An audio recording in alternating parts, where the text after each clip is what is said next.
Imagine a world where the only form of communication was crying, right? As children, our only way of communicating to our parents was if we simply cried, we'd get our work done. But as we grew up, we had to unlearn that crying was the only way of communication. We formed words, slowly negotiations, arguments, and finally, we can speak how we can today. The fundamental thing is, unlearning is not forgetting. It's a common misconception because of the prefix un, it negates the word. It is about evolving. It is recognizing the fact that what got us here may not be able to get us there.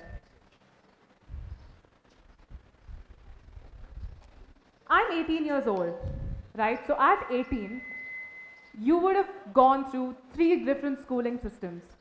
One of that of primary, high school, and possibly starting college. When you're 30,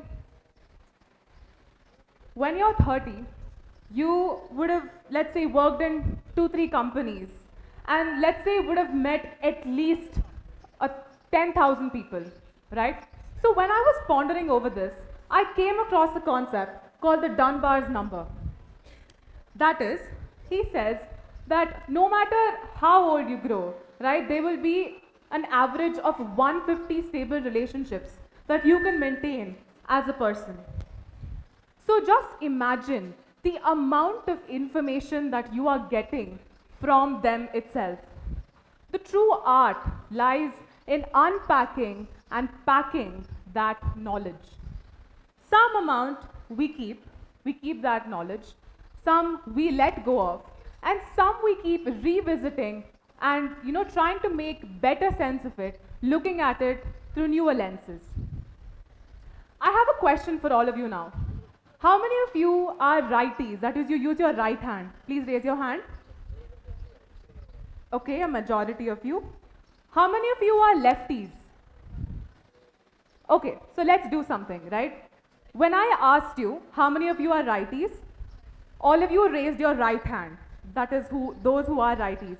And those who probably said lefties might have raised their left hand. Now I want you to do the opposite. When I ask you how many of you are righties, all of you raise your left hand. And when I ask you how many of you are lefties, those of you raise your right hand. Now let's try it again. How many of you are righties? Okay. How many of you are lefties? Now do you see, it is not easy for you to do it immediately. It takes you time, right? So unlearning happens in everyday life. So for instance, if you are learning driving, right? The initial phases, you will be really tense, right? Half your mind would be on, oh my God, what if I crash the car? And even the littlest of moments tense you out. So you had to unlearn one thing here. That is, you had to unlearn that initial fear, which is why you'll probably be able to drive a car better now. You won't be thinking too much when you are driving a car. At the age of 14, in December 2022, I founded Girl Up Discover, a youth-led organization primarily focused on changes from the grassroots. I thought I had everything figured out. I was 14, remember. I thought I knew what leadership was. I thought I knew how an ideal team looked. But I didn't. I had to unlearn this, that leadership is actually not bringing people together, but bringing the right people together.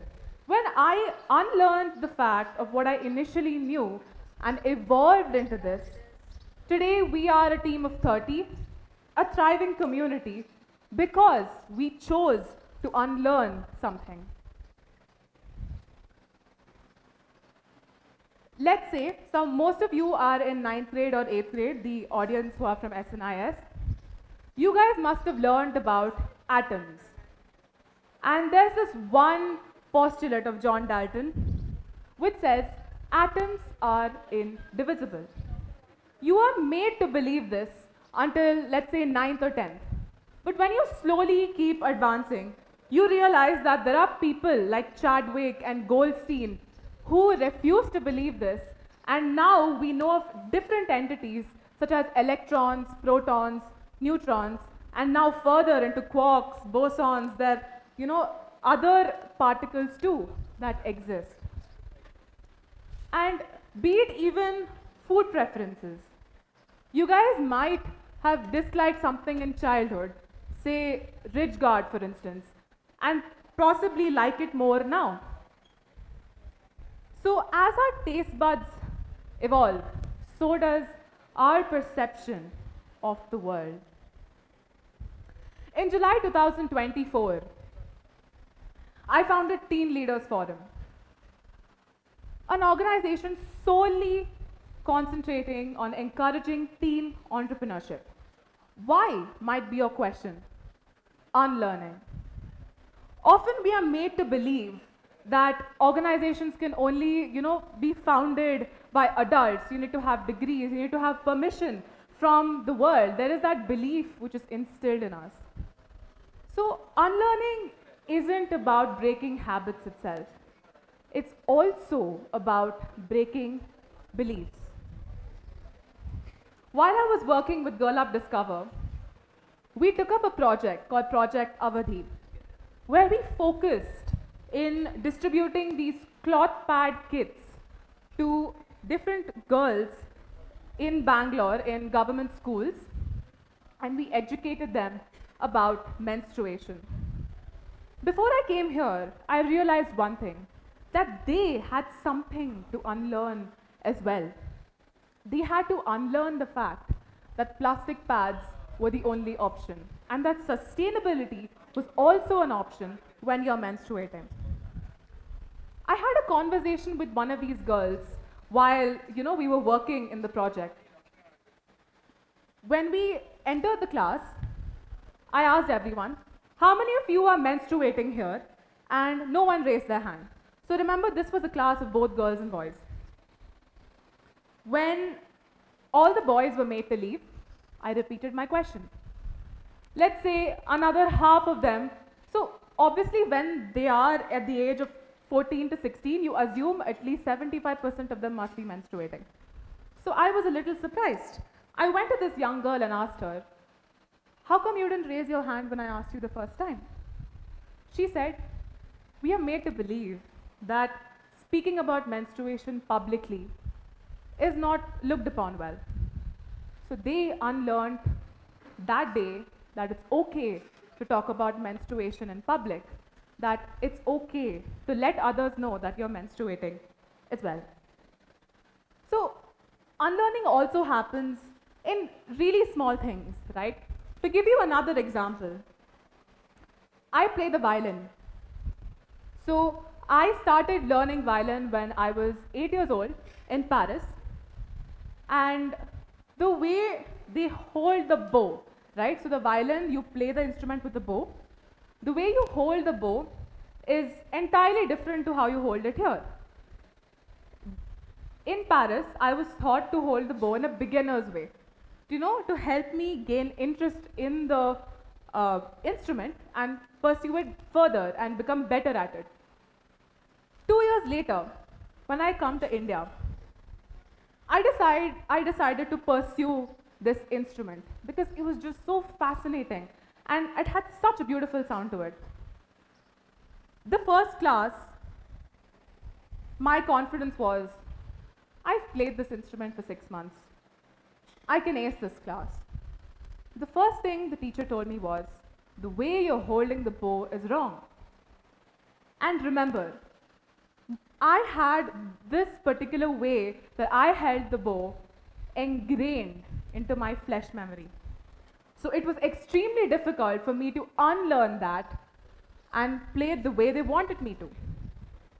But if I hadn't unlearned that, I wouldn't probably be more comfortable with the instrument like I am now.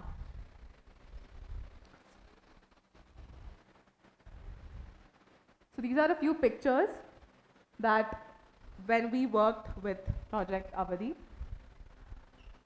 I want you all to also look at another aspect of this.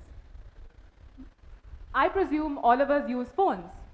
How many of us are obsessed with buying the newest model of phones whenever it releases, be it the iPhones or the OnePlus, whatever it is? Cars, phones, any of these exist because of unlearning. Because someone questioned what was considered enough then. They unlearned limitations.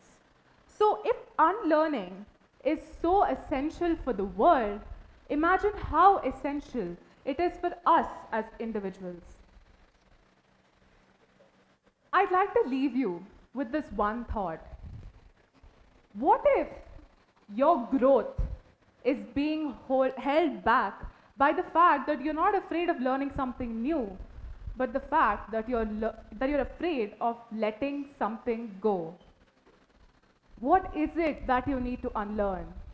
A belief, a habit, an old version of yourself that you've probably outgrown.